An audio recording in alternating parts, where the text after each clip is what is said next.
Naomba kwa unyenyekevu tusimame.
Tuombe.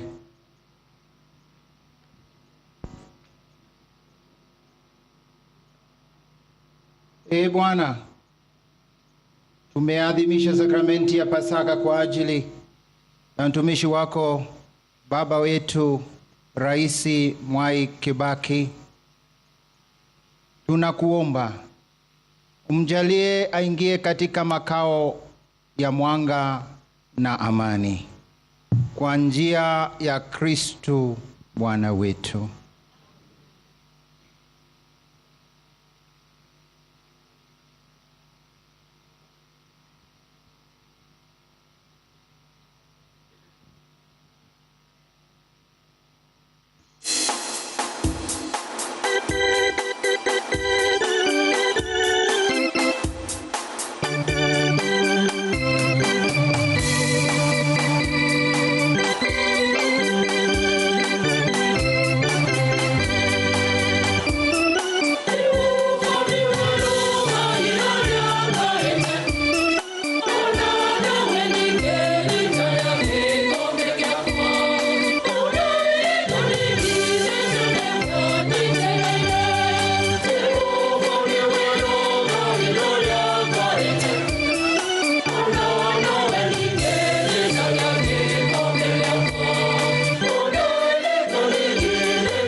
Inamisha vichwa tupokee baraka.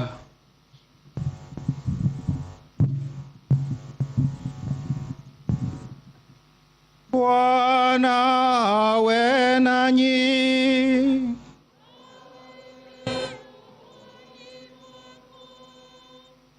Mungu aliyependa kuwajalia mema ya ukombozi na kuwafanya wana wa ufufuko wa mwana pekee, awajalie mfurahie kwa pamoja baraka yake.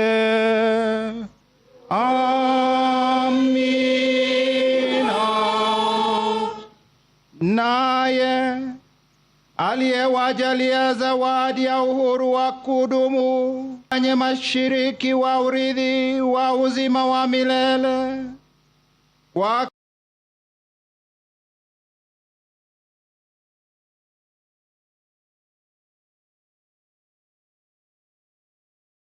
kazi yake ya ukombozi.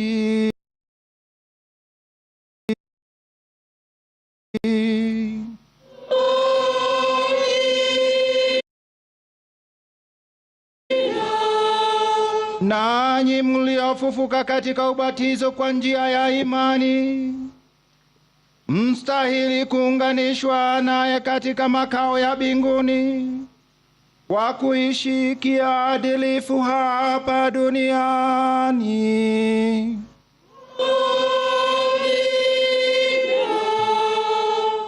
Na baraka za Mungu Mwenyezi, Baba na Mwana na Roho Mtakatifu ziwashukie na kukaa nanyi daima.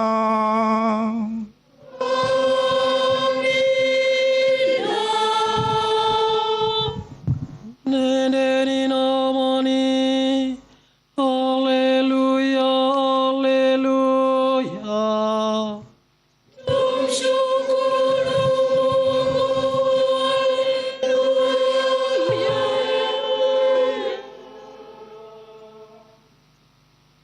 Wimbo kwaya.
Tafadhali tuketi.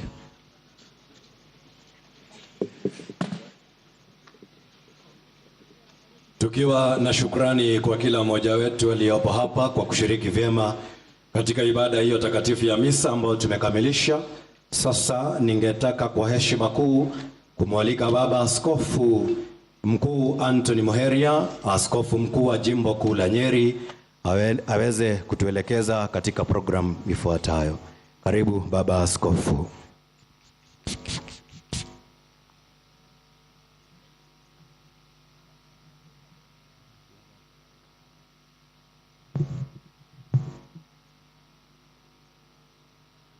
Your Excellency,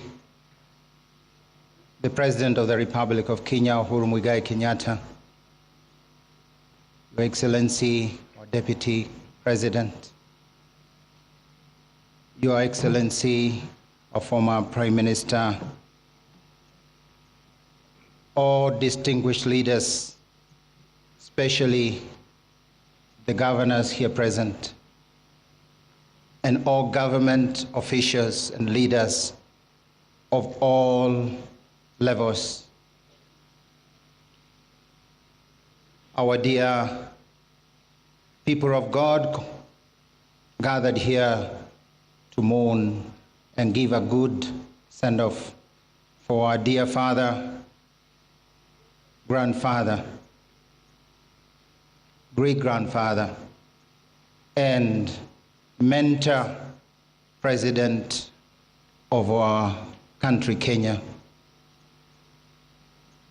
We want to acknowledge all the people here present, and allow me yet again to convey this kind request that from the family and from the wish of His Excellency President Mwai KIBAKI, and in his honor, that we will not have political speeches. It is something that we admire this great man and statesman, and therefore all of us who mourn, and yet we have our own desires to express our relation and great admiration for our president. Let us be really satisfied with a good prayer wherever you are, and giving this great man the respect and honor he deserves. Having said that, allow me to, within this spirit of prayer, we will say the last prayer, which will be led by our Bishop Philip Solometi of commendation. But before then, it is only fair that we give a few moments to the tributes for the family, and also from a few of us. Before that moment, let us invite the persons reading the eulogy to come and read the eulogy of our dear President, Mwai KIBAKI, so that we can all feel with his life and unite ourselves to pray for him.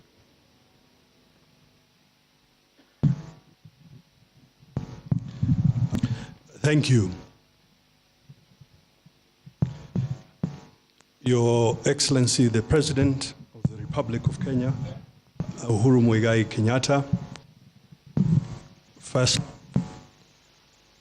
Your Excellencies, the Deputy President and the Second Prime Minister of the Republic, my Lord Bishops, colleague governors, family and friends, ladies and gentlemen, reading the eulogy for you is myself, Nderito Muriithi, and Ryan Mwai. I am a grandson of His Excellency, the former President.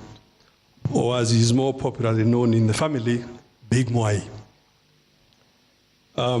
Your Excellency, perhaps heeding the bishop's request and in honor of the departed president, and the bishop did request that we should learn to say sorry more often.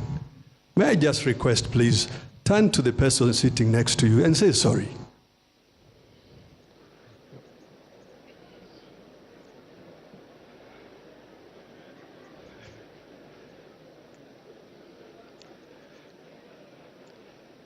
Your Excellency, and the congregation, we thank you. So here it goes.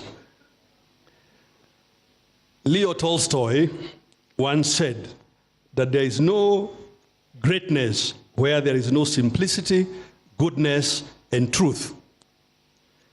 And here, therefore, is the life and times of His Excellency Mwai Kibaki, CGH, third President of Kenya. That Mwai Kibaki was a humble man who loved simplicity is well known. That he was a good and great man is an acknowledged fact.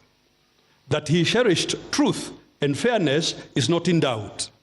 Mwai Kibaki recognized that serving others is life's greatest joy and its ultimate reward. To millions of Kenyans, he was the brightest of 1,000 points of light. In him, Kenyans found reason to hope and a man to emulate. Mwai Kibaki's life is intertwined with, with our nation's history. But besides being a story of a commander-in-chief of great accomplishments, it is a story of a deeply devoted family man, a dear husband, a cherished father, and a grandfather, a treasured brother, and a dutiful uncle and relative to many. Mwai Kibaki taught us that public service is noble and necessary. He showed us that one can serve with passion and utmost integrity. In fidelity to our shared humanity, he heeded the call to serve his country and never looked back. Earning the profound privilege to serve as a teacher, lawmaker, cabinet minister, vice president, leader of the official opposition, and as president of the Republic of Kenya. He undertook his duties with a distinct sense of civility and dignity, and will undoubtedly inspire many in Kenya, East Africa, Africa, and beyond for years to come. Sunrise. Mwai Kibaki was born to Kibaki Gethenji and Teresia Wanjiku on the 15th of November 1931 in Thongori village in the present-day Othaya sub-county in Nyeri County. He was the last born in a family of 6. His siblings are the late Wagui, the late Gethenji, the late Kenywa, Waitherero, who is here with us today, the late Derito, and the late Waruguru. A time when Kibaki and his age mates routinely engaged in tending goats and calves near home, a peculiar structure erected in the area caught his fancy. He was to learn later that the unusual edifice constructed by Catholic missionaries was a sanctuary cum school. As fate would have it, young Kibaki ended up being part of the new world that this new phenomenon portended. He attended his preparatory school, dubbed Sub-A and Sub-B there. At first, his father was a little skeptical about young Kibaki's peculiar venture. However, Kibaki's enthusiasm to become part of the novel adventure was unstoppable, and so his long and illustrious academic enterprise started in earnest. After successfully completing his foundational schooling, Mwai Kibaki joined Gatuyaini Primary School, where he spent 2 years. Back then, there was no telling where this journey would land him. However, being the diligent and bright boy he was, his prospective fortunes were already ascertainable. As it came to pass, Mwai Kibaki was destined for greatness. Those who knew Mwai Kibaki from his childhood days through his time at Makerere University speak of a man who, right from the start, knew what he wanted to become and the path he wanted to follow to achieve it. Nothing, it would seem, was coincidental or fortuitous about his life. Everything seemed aligned to purposefulness. Kibaki later joined the Holy Ghost Catholic Missionaries Karima Mission School, which is today Karima Primary School, for another 3 years. From there, he went to Madari School, later named Nyeri High School, before joining the Mangu High School, discovering Yonda. It was at Mangu High School that greatly transformed Kibaki's life. Started by Catholic priests, Mangu High School became the melting pot in which some of the best brains in the country were chaperoned into greatness. The founders of Mangu High School were keen on establishing an institution firmly anchored in the Catholic faith and fully committed to the pursuit of academic excellence. After excelling at Mangu High School, Kibaki joined Makerere University College in Uganda to pursue a Bachelor of Arts degree in economics, history, and political science. He emerged as one of the best students in the Faculty of Arts in 1955, attaining a first-class honors degree. After graduation, Kibaki was employed at Shell Uganda as an assistant sales manager. He resigned when he secured a scholarship to study for a Bachelor of Science in Political Science, in Public Finance, I repeat. He resigned when he secured a scholarship to study for a Bachelor of Science in Public Finance at the prestigious London School of Economics and Political Science, LSE. At LSE, Kibaki became the first African to graduate with a first-class honors degree. Mwai Kibaki returned to Makerere as an assistant lecturer in the Department of Economics. The university would, years later, in 2012, bestow upon him an honorary Doctor of Laws degree as a testament to his distinguished and outstanding contribution to public service at the national, regional, and international levels. The tree and its branches. Just as a farmer plants a small seed which grows to become a large tree with branches that yield a bounty of fruits, as well as providing a safe and secure shade, Mwai Kibaki settled back home when he met and wedded Lucy Muthoni in the year 1961. Their union bore them one daughter and 3 sons, Judy Wanjiko, Jimmy Kibaki, David Kagai, and Tony Githenji. Today, the home is also filled with 7 grandchildren, being Joy Marie, Ryan Mwai, Christina Muthoni, Giorgio Mwai, Jeremy Mwai, Anna Lisa Muthoni, and Leah Rose Muthoni. Political inclination. Makerere was where Mwai Kibaki launched his political career. He was elected chairman of the Kenya Students Association as well as vice chairman of Makerere Students Guild during a watershed moment marked by heightened political consciousness right across East Africa. This was a time when the agitation to end colonial domination in Africa was at its peak. Kibaki seized that moment and distinguished him as a champion of emancipation of the African. Mwai Kibaki's career as a lecturer lasted between 1958 and 1961, after which he resigned to become the first executive officer of Kenya's independence party, the Kenya African National Union, KANU. Mwai Kibaki put his best foot forward to strengthen KANU for victory in the 1961 elections. KANU garnered 19 out of 33 elected seats in the House of Representatives. Mwai Kibaki himself was elected Member of Parliament for Donholm in 1963 and appointed Parliamentary Secretary to the National Treasury. He continued to hold his position as KANU's executive officer and gained immense respect across the board, much to the chagrin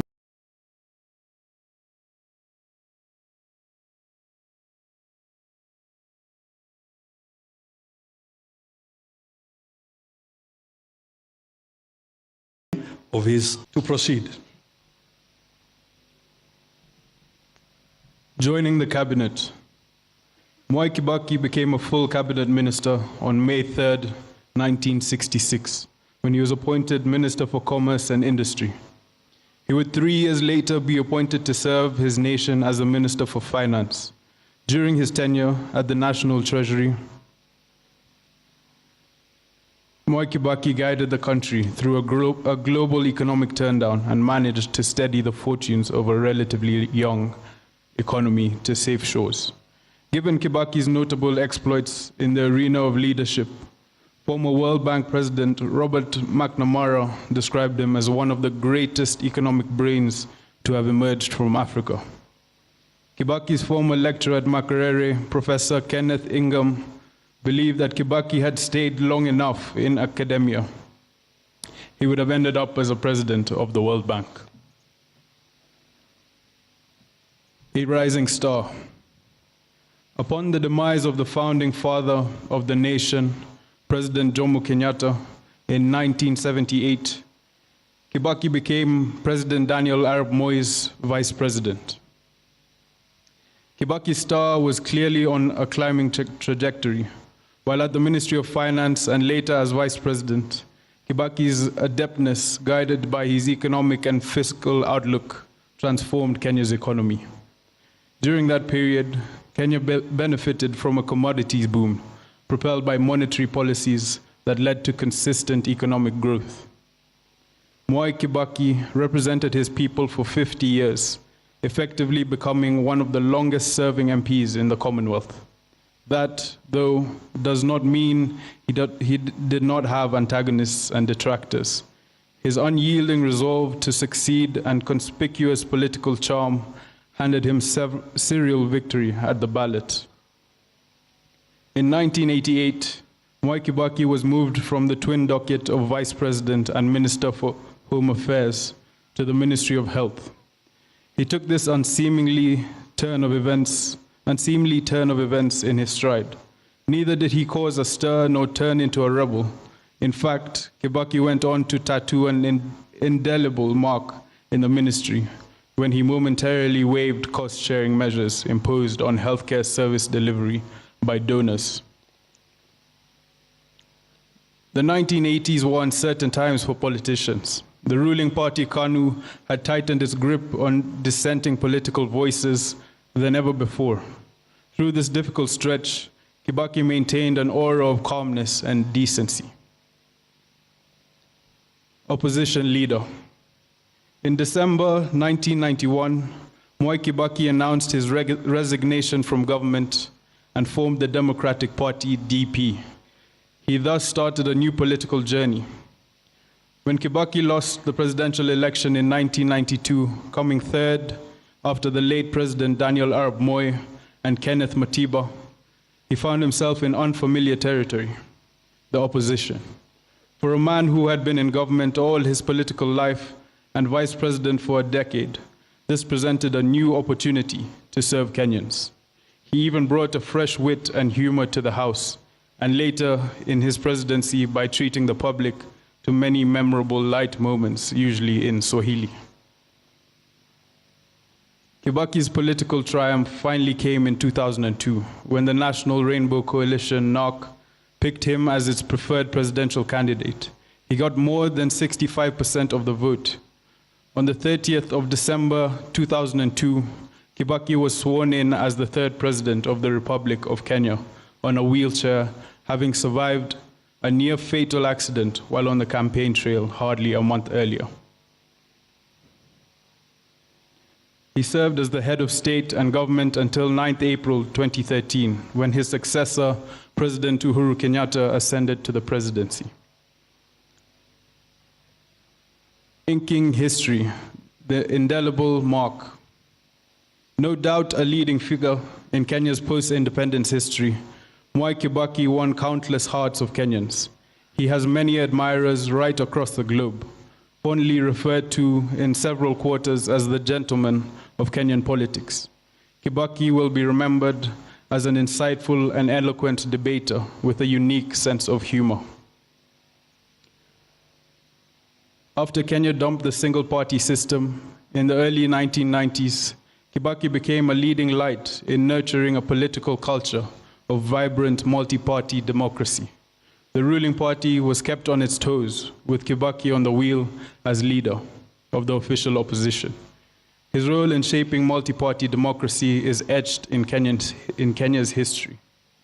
Once Kibaki became president, his government introduced critical reforms in the education sector, foremost of which was the globally acclaimed free primary education program. His administration also instituted comprehensive infrastructure developments in the transport and energy sectors. Access to better healthcare took a new turn during Kibaki's tenure. Kibaki will be remembered for championing the promotion of policies that promoted economic and social empowerment, democracy, the rule of law, and respect for human rights. At the regional level, Kibaki was at the forefront in supporting the objectives of the East African Community Common Market of Trade liberalization for the citizens of the partner states of the East African Community. His commitment and conviction in matters of economic empowerment went beyond Kenya. Perhaps one of the most memorable achievements of the Kibaki era is the promulgation of the 2010 Constitution that ushered in a new dispensation whose far-reaching effects have redefined how Kenya is governed today. For 2 decades, Kenya had expressed their wish to change the constitution the country had inherited at the dawn of independence in 1963. It had been an elusive goal. At Kibaki's first attempt, it did not fly. It was his second attempt in his second term that it was finally realized. During its promulgation in August 2010, Kibaki termed the achievement the boldest step the Kenyan people have taken towards changing their lives. Kenya's 2010 Constitution is definitely a huge part of the Mwai Kibaki legacy. In retrospect, Mwai Kibaki's servant leader credentials offer seminal lessons on how best to negotiate a more rewarding future to prosperity. Kenya is today more desirable in numerous ways courtesy of the solid foundation built by an exemplary icon who no doubt loved his motherland.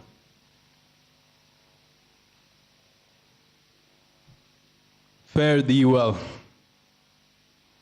In victory, he was gracious and magnanimous, and a magnanimous winner who brought unity. When he lost, he accepted the outcome with dignity and strove to come back better. He showed us how setbacks can strengthen us, the value of patience, and the power of never losing sight of one's goals.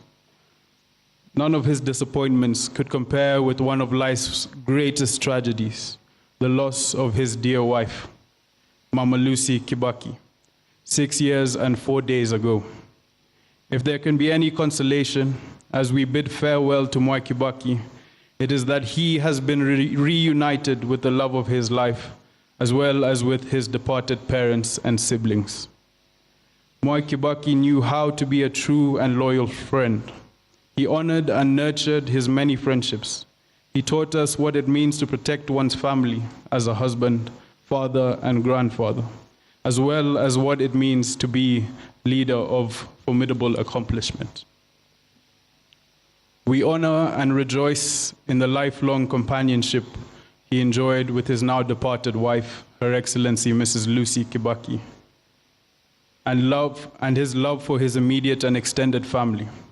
Our earnest prayer is that the Almighty God will be kind to Judy Wanjiku, Jimmy Kibaki, David Kagai and Tony Githenji and their families. In the outpouring of sympathy and adoration that followed Kibaki's demise on April 22, 2022, it became clear that Mwai Kibaki had an impact on his country and the world at large in a unique manner.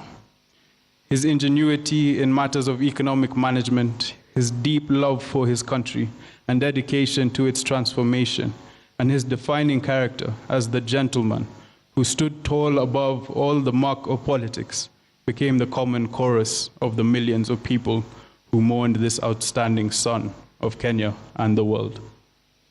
Fare thee well, Your Excellency, and may your soul rest in eternal peace.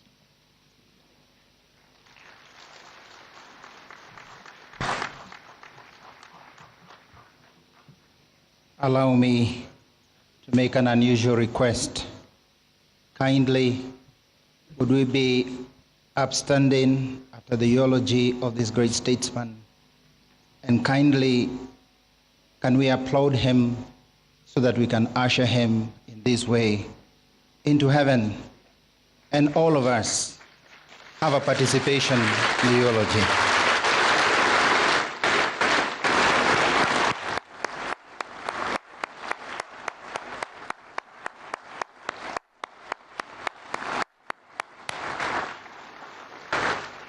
Thank you very much. Please be seated. Tashukuru sana kwenyu nyote kwa kumpa pongezi na kumsindikiza kwa hayo tumesikia maisha yake.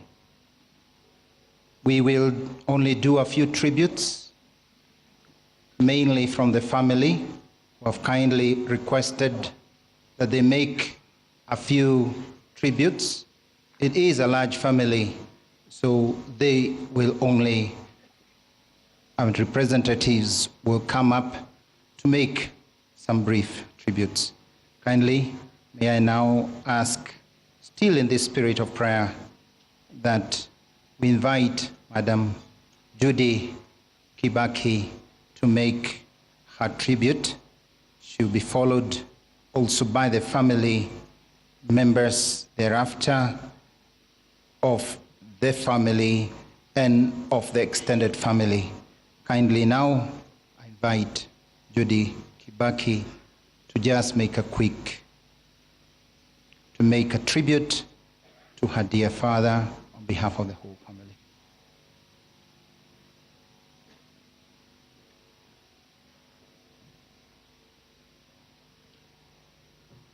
Let us welcome her also with at least an applause.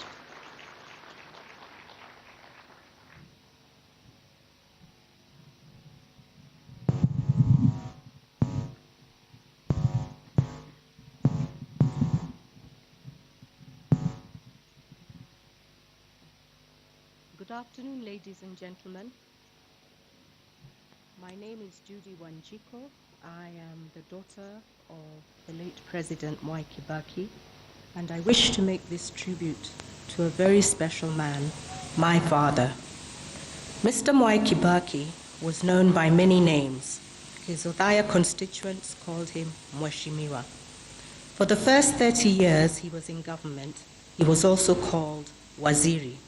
At some point during that period, he was also called Vice President Mwai Kibaki. Then in 1993, the media started referring to him as Opposition Leader Mwai Kibaki. This title lasted 10 years. Then he was sworn in as president in December 2002. And everybody started referring to him as Your Excellency, the President of the Republic of Kenya. Through his journeys of transformation from Mheshimiwa to His Excellency the President, Mwai Kibaki remained just dad to me and my 3 brothers. He did everything a dad is supposed to do. He drove me to school when he did not have important early morning appointments. He attended the parents-teachers meetings when they were convened and listened keenly to what the teachers had to say about my progress or rather lack of it, much to his consternation. He seemed to be more appraised about my diligence in making numerous friends, but not in scoring A's. He took all this in his stride, just as he did so many other things in his life. Many people have referred to my dad as their mentor. Mwai Kibaki was my mentor too. He mentored me on so many aspects of my life. Patience was one value I learned from him. He taught me that nothing good comes instantly. You must work hard at it. He said, stay focused. He often said, and those who chose to listen to his wise counsel, me included, managed to navigate the challenges that life presents. We shared Dad, not just with his constituents here in Othaya, but with the rest of Kenya and in fact the whole world. People often wondered how such a high-ranking leader could have time for his family. Dad had plenty of time for me and my siblings. He blocked off his diary when we were on school vacations and took time to be with us. When our birthdays rolled around, he hosted our friends in the garden of his home for our birthday parties. Ever the jovial personality that he was, he would invite my friends' parents to stay on and be part of the celebration. They all knew Dad and his kind hospitality. By being present on our special days, and as much as possible when time allowed, he remained part and parcel of my life. He found time to fly to the United States to attend my university graduation, which was on a Sunday. He flew out of the US the same night, was back in Nairobi on Monday night, and was able to participate in his then political party's election on Wednesday morning. It was a KANU election at that time. It was a balancing act all his life, and he managed it well. You gave me sufficient time, Dad. Dad gave me time, so I also dedicated a lot of time to him too.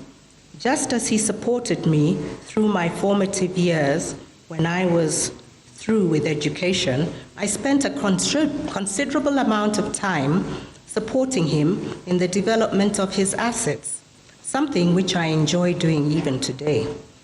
This has been a lesson on give and take. One of those investments was his political career. I can honestly say that Dad's political victories were hard-won battles. I was in the thick of his 4 presidential campaigns. They were not easy, but my siblings and I came to know many people and we made many friends. These were true lessons on resilience. Dad's public life was his. He did not drag me into his public rallies and harambes. It was voluntary. Dad was a Democrat even in his own home. He knew I had other interests I wished to pursue, and he encouraged me to do so. He did not want to make me into a replica of himself. No. Dad wanted me to grow into a well-educated, focused individual with a strong character and a unique, defined personality. This is what he dreamt and hoped for every Kenyan. So he worked at it all his life because he sincerely believed that a nation of well-developed individuals would surely prosper to great heights. This was Dad's vision. My father was a great man, yes. He also had fine human qualities. He was kind and very generous. He dedicated his life to the service of Kenya. He served Kenyans with humbleness and humility. He participated in 10 general elections over a span of 50 years.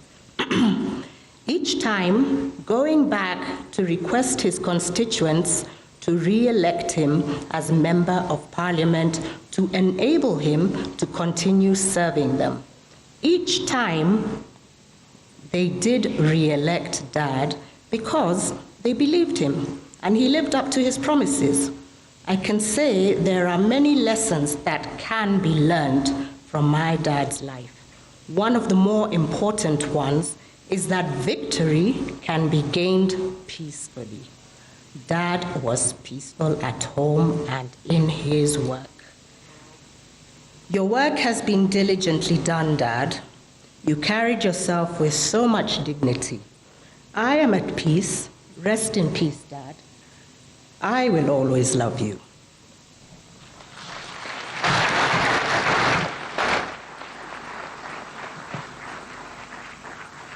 Thank you very much.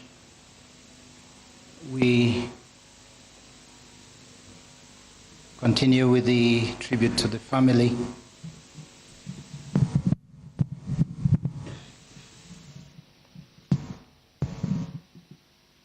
Your Excellency the President, Your Excellency First Lady Margaret Kenyatta, Your Excellency the Deputy President, Your Excellency Mrs.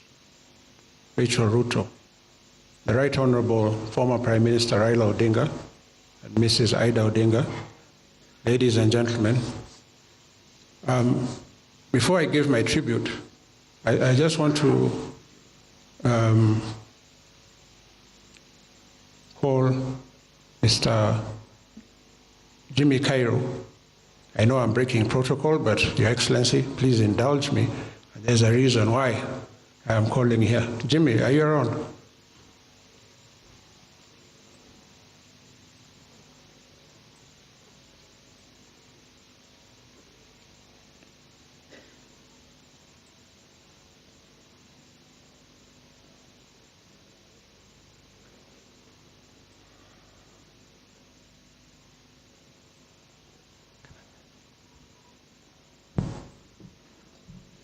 Jimmy Cairo, for those who don't know him, he's the son of the late Honorable David Munene Cairo. And I'm sure many of you know, the relationship between his father, his late father, and now my late father. It was one of those great friendships. His father was a very close friend of my father, and my mother, actually. I don't know which was the greater friendship, between your father and my father, or my father and your mother, but they were very close friends. Indeed, the first time I ever saw my father shed a tear was at your father's funeral. David, in honor of that friendship, David had requested me if he could read a tribute. And here he is. Go ahead. Thank you very much, Jimmy. Your Excellency the President, First Lady, Deputy President, Right Honorable Raila Amolo Odinga and your family, and to the family of our friend, Honorable Mwai Kibaki, His Excellency. Mine is just a short tribute, and Jimmy, thank you very much for yielding your time. A tribute for His Excellency President Emilio Mwai Kibaki by James Wanderi Cairo, son of late Munene Cairo. Go well, my friend and mentor. You are more than honorable. You taught me the meaning of servitude and forthrightness. You were a true gentleman. You were loyal to a fault. You lived by a code. Thank you for everything you did for me and mine. You treated my family as your own. We, my family and I, will never ever forget you. Yours is etched in our hearts, minds, and souls forever. With me, I have my mother, Mrs. Lucy Wangeshi Cairo, my brother, Patrick Maina Munene, and my wife, Julia Wairimo Wanderi. They're here with us. Say hi to our dad as you reunite. You both served Kenya diligently to the very end. You are each other's pillars, and for this we thank you. Thank you for instilling in us a strong sense of responsibility and leadership. We will continue to walk in your footsteps. Kenyans will never forget what you did to transform their lives. You both came from very humble beginnings. Destiny brought you together. Both visionaries, you in Othaya and our dad in Kieni. You both set out to change Kenya from the yoke of political oppression and economic lack. You formed the Democratic Party of Kenya, DP, together and proceeded to birth a new nation and dispensation. 10 years later, as the leader of official opposition, together with the Right Honorable Prime Minister, Raila Amolo Odinga, you removed an oppressive dictatorial regime. And after a second attempt, you successfully gave us our new constitution, Katiba 2010. That also delivered a devolved level of government, which has transformed Kenyan lives at the grassroots. That's who you were, an agent of change and economic revolution. I honestly cannot count how many things you did together and for each other with our dad. I can only guess. From the 70s through the 80s to the 90s, there was a whisper in the circles. If you want to see Honorable Mwai Kibaki, look for Honorable Munene Cairo. They are most likely together or will be shortly. The countless harambes, political rallies, and private functions, you were inseparable. In 1988, when our dad was released from Kengongo prison, he told us he was only attending a government seminar. We knew he was targeted for supporting you. You both loved Kenya so much and used your knowledge and economic influence to change lives, and lives you did change. Today, Kenya stands because you stood up for it. For us who remain, we will finish what remained uncompleted. Thank you for applauding and officially endorsing my work in 2014, even after you had left office, specifically for promoting public-private partnerships and programs for sovereign-level development by working closely and collaborating with international development partners and the National Treasury and planning, where you were head for a very long time. You advised us and left us with an elaborate Marshall Plan that will surely change the lives of Kenyans for good, based on your Vision 2030. We thank you for this. On matters corruption, you set up institutions that continue the fight against graft and economic crimes, which rob the nation and its people of their hard-earned and honest sweat. For this, we applaud you because you were extremely intolerant to those who believed in taking shortcuts to amass wealth by dipping into public coffers. You detested such characters and even chased them from your government. On matters political succession. On matters political succession, you already showed us the way with your political handshake with the Right Honorable Raila Amolo Odinga, which led to the formation of the Grand Coalition Government of 2008 to 2012.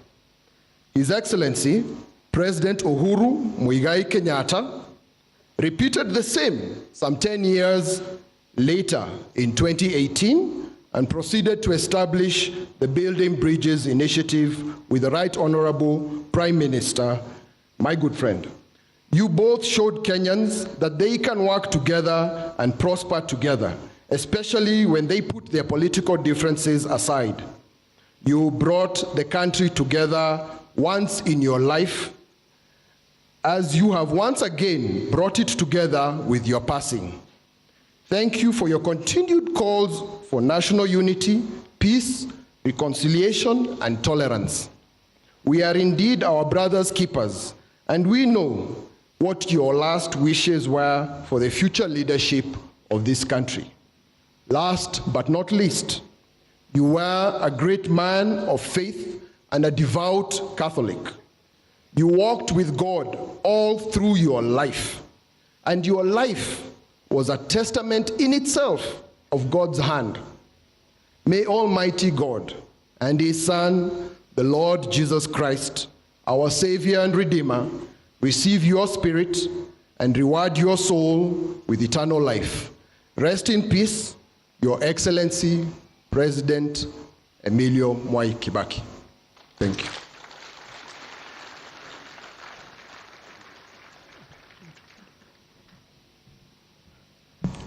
Thank you, Jimmy. Allow me to request that the tributes be brief so that we can go to the next stage. Sorry, Yeah. Jimmy. Yes, Your Grace, I'll be very brief because I know we are also keeping to military time. Your Excellency, I think I said what I wanted to say yesterday when we were at Nyayo Stadium. A lot of people have said a lot about my father, His Excellency President Mwai Kibaki.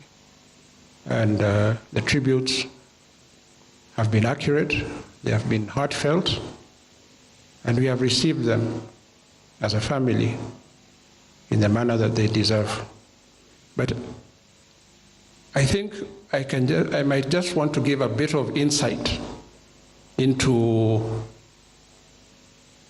should I say, the more relaxed side of President Mwai Kibaki. Because the tributes have been there, but they basically focused on his, public life, his tenure as a president.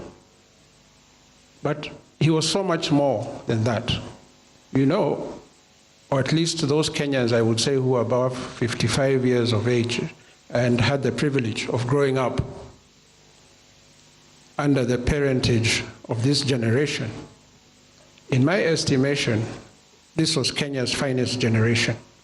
This was a generation that built this country. The men and women who, should we say, came into government in 1963 when we got independence, dedicated their lives to the service of this country. And that is why you see, in Kenya in the 1960s and 1970s, Kenya was actually really like a paradise. We had tremendous economic growth, we had good security, we had a lot of optimism, and all the other things that go with being a young, dynamic nation. My experiences with Mzee, obviously, first and foremost, were as son to father. And my earliest, I'll just give, Your Grace, I'll just give one or two examples of how I related with my dad. My dad, I think, my whole life has been almost like a game of cat and mouse. My dad wanted me to pursue a life of excellence like he did, and in many instances, he felt that I fell short of that. An example is when I was in Form 2. Now, my grades, or academic grades in St. Mary's in Form 2, were not, should we say, representative of a son of Mwai Kibaki. The Form 1 grades were quite terrible, and the Form 2 grades were actually abysmal.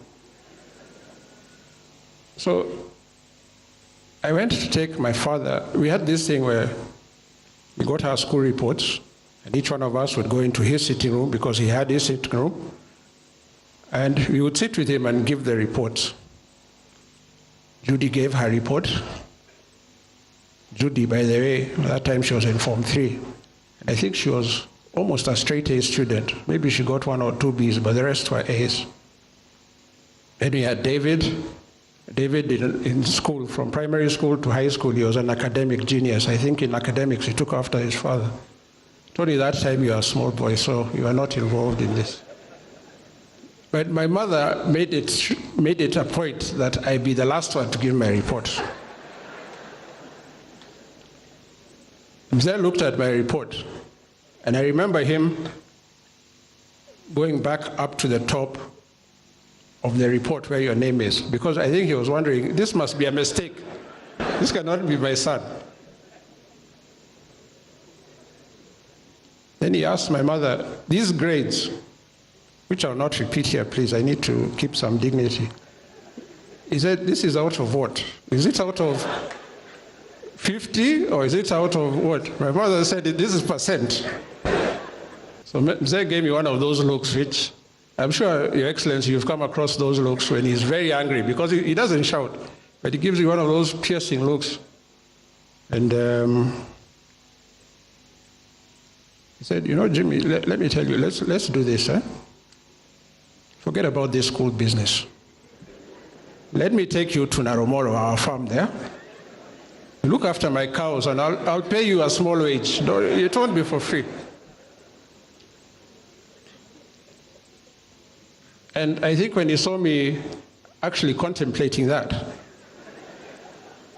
he told my mother, you know, Lucy, Mathare Mental Hospital is not far away from Muthaiga. Shall we take this boy then to get his head examined so that we can establish that it is not his brain that has a problem, he's just lazy.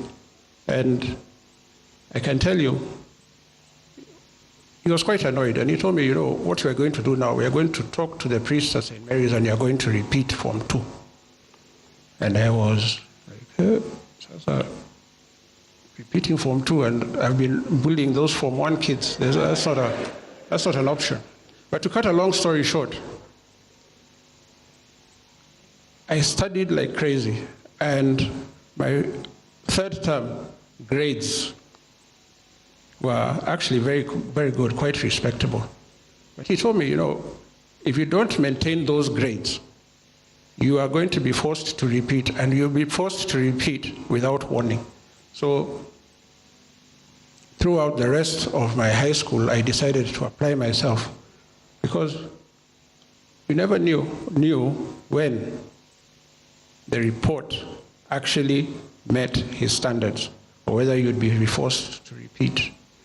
You know, my father was a lecturer, my mother was a teacher trainer, so they took academics very seriously, and I can say that they taught us that we were privileged to go to some of the best schools in Kenya, and we should not actually squander those opportunities. Like I said, my life with my father was a game of cat and mouse. Like any teenager, I think the relationship between a father and a son can sometimes be misconstrued to be one of disrespect or not respecting enough. But I really respected my father. At one point, I remember he told me, you know, Jimmy, you keep going out and coming home 2, 3 o'clock in the morning. Why can't you come home at a respectable time? Respectable people are home by midnight. He told me it's only crooks and vagabonds who go out parading at all hours of the night. So he told me, from now on, when you go out, be home by 1 a.m. the latest. And I told him, yes, Dad. The following weekend, I went out. I knew he was going to Othaya. So normally when he came to Othaya on Saturdays, he came back on Sundays. But that day he came from Othaya very early in the morning. And I was walking into the house. I saw through, you know, there was a split in the curtains, and this was at 3 a.m. I saw Mzee sitting there. I was like, oh my goodness, what is going to happen now? And before I knew it, he had gone and he had opened the front door, and he told me, Jimmy, remember what I told you? Get in the house. Now when I looked at Mzee, I was like, you're standing in the doorway. How am I going to get in the house when he's standing in the doorway? So what am I going to do? I decided to call my mother, because there was no way I was going anywhere near him before my mother was there. And when my mother came downstairs, Mzee told me, if you ever repeat that again, we are going to have some serious issues. And I can tell you from that time forward, I really followed his instructions. Mzee was many things to me. Obviously, first, he was my father. He was a disciplinarian. But above all, he was a role model. He was one of the finest people I have ever known. I want to take this opportunity in behalf of you all, and like His Grace said, to say a big thank you to His Excellency, President Mwai Kibaki. Thank you, Dad.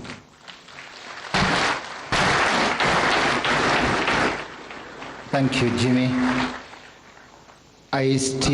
We would like to have just a few and maybe brief stew from the family, from the extended family.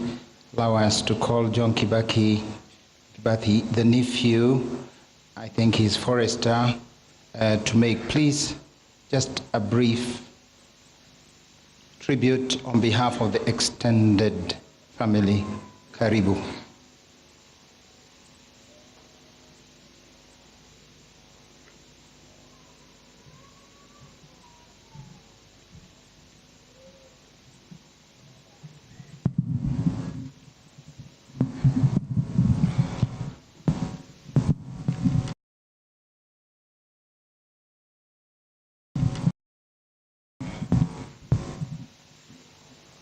Your Excellency, our President Uhuru Kenyatta, Your Excellency Mama Ngina Kenyatta, Your Excellency Deputy President William Ruto, Your Excellency Mama Rais Ruto, members of Kibaki family, distinguished guests, members of the clergy, and all fellow mourners who are here. My name is John Kibaki Kinywa. I'm a nephew of the departed president. And as I stand here, I will just say a few words on behalf of the larger Kibaki family, for which I'm the chairman. So, members of the Kibaki family, including the departed president, were members of the family where I was chairman. On behalf of the larger Kibaki family, of which I'm chairman, I welcome you all to this celebration. His Excellency Mwai Kibaki has been a great inspiration to all of us in the family. His singular wish to see all members of the family grow their lives successfully was the reason he touched all of us, individually and collectively. Even as he undertook his work to serve Kenya and the world, he always found time for us whenever we required his advice. His warm demeanor, his generosity, and his sound advice at all times, coupled with many other things that make life comfortable for those that are close to you, is what we remember him for. Myself, I remember him not so much as my uncle, but as my father, because when my late father died in the Mau Mau War, he took the responsibility to grow me up with my siblings, and up to this time, we feel that he was the force behind our success in life up to where we stand today. Fare thee well, uncle, till we meet again. In God's heart, you are in a better place. May the Lord be praised. Mwathani umunengere kihuruko gitathiraga no theri wa hingo ciothe no mutheragie arohuruka uhoro ni gutuike guo. Thank you. Thank you very much. Also, for your brevity. Thank you. Allow us still to welcome the family, especially the extended family from the Kagai family, the family of the former First Lady, Lucy. Would like to welcome George Njoroge to speak on behalf of that family. Karibu.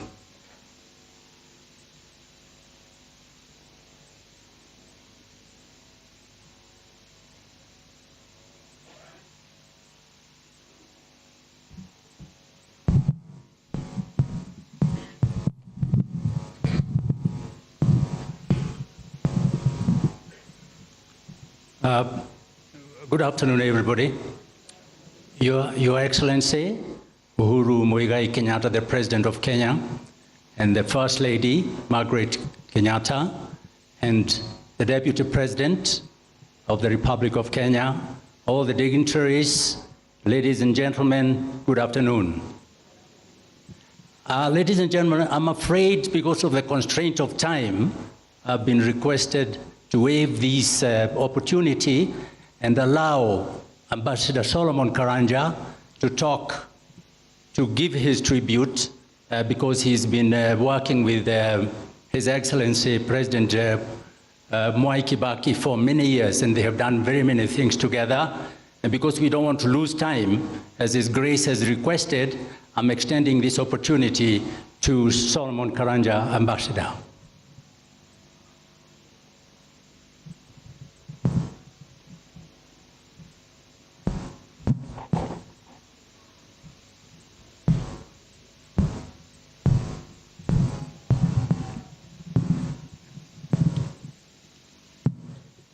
Your Excellency, ladies and gentlemen, if I sound a little bit disconnected, it's because I wasn't expecting this honor, but I'm very pleased indeed to be able to say and to affirm what kind of man we have lost in the loss of his the president. The president, the late president. Incidentally, I may have already offended. I wasn't aware that the president was around, the president, our current president. Otherwise, I would have said the necessary apologies. And please excuse me, it's this talking out of turn on the sudden. Is not something that some of us have been brought up to do. So I do apologize. Anyway, I'll be brief. I first met Mr. Kibaki when he was going from Makerere for a postgraduate degree at the University of London, and I was just a freshman at Makerere. And much later, when he came back, we did get together, and we learned a lot of all the things that have been said here. I can underline and say that those are the truth. When he came back from London, he eventually came. I graduated just shortly after he came back, and then worked for a company called Shell Company. And when he retired to go into, when he retired to come to, he came to Kenya, and we stayed together with him and another fellow who had come from Cambridge for a while. And then, of course, as young men will do, you get attracted to a lady, and you propose to do the right thing with her. And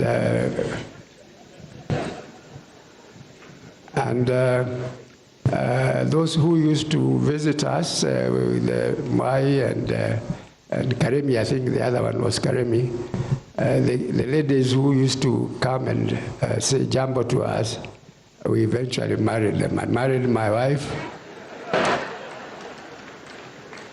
and she's still around, and she's still the only one after about 50 years of marriage. Mwai married, of course, the one you know from here, who comes from Mama.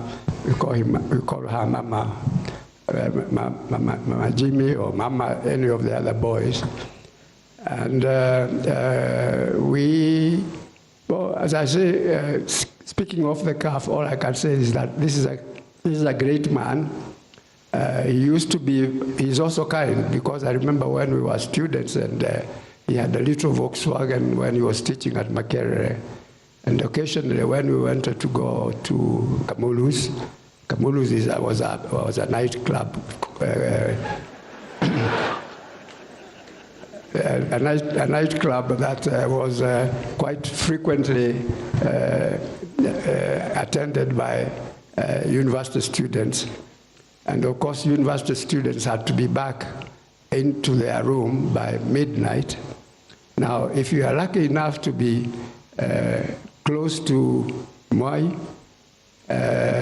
when he had that little Volkswagen, and he was the resident tutor for Livingston Hall, you could get a ride, go to Kamulu's, come back, and go through his garage, and therefore escape the idea that you'll be booked and therefore not allowed to go out anymore. Now, one of the things that really astonished me, I'm doing this at random, so ladies and gentlemen, don't worry, was the fact that if we went out in his Volkswagen and came back slightly out of time, like 1 o'clock, he was able to go and deliver a beautiful and very well-attended lecture at 8 o'clock in the morning. Of course, at 8 o'clock in the morning, after that escape, or after that visitation to Kamulu's, I would still be fast asleep. So I asked him his secret, and he told me that the secret was not to go to bed when you have come back late from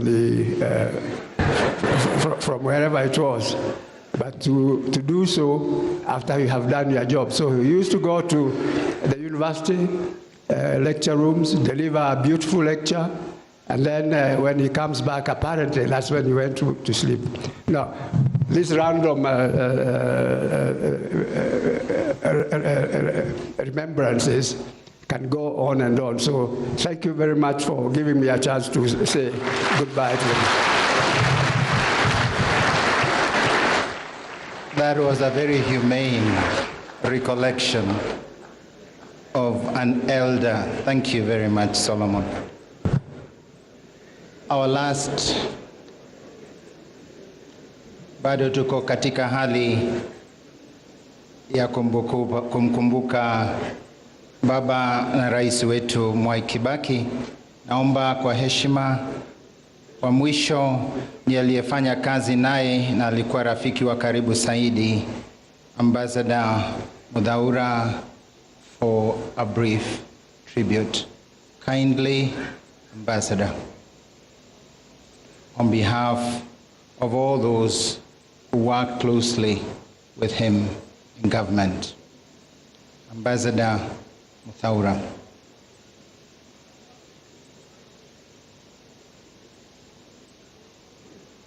Thank you. Karibu mzee.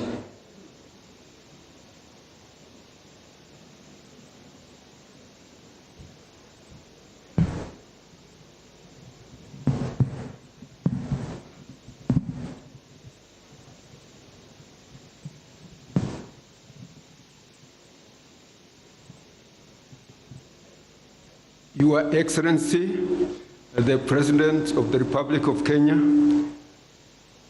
Honorable Uhuru Muigai Kenyatta, Your Excellency Margaret Kenyatta, the First Lady, Your Excellency, the Vice President of Kenya, Honorable Bruto, Your Excellency, the former Prime Minister, Honorable Raila Odinga, and his spouse, Her Excellency Ainda Raila Odinga.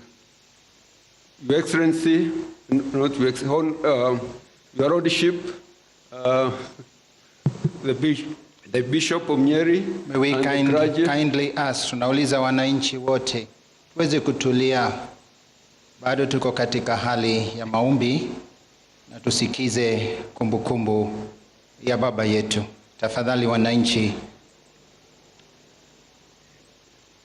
Your Lordship, the Bishop and the clergy, on behalf of the public service that served under the leadership of our departed father, the father of modern Kenya, His Excellency Mwai Kibaki, we really wish to convey our condolences, most deep condolences, to his family, Judy Kibaki, Jimmy Kibaki, and his family, and also Judy and her daughter, David, his wife and children, Tony, his wife and children, extended family, including the governor of Laikipia, His Excellency Derito,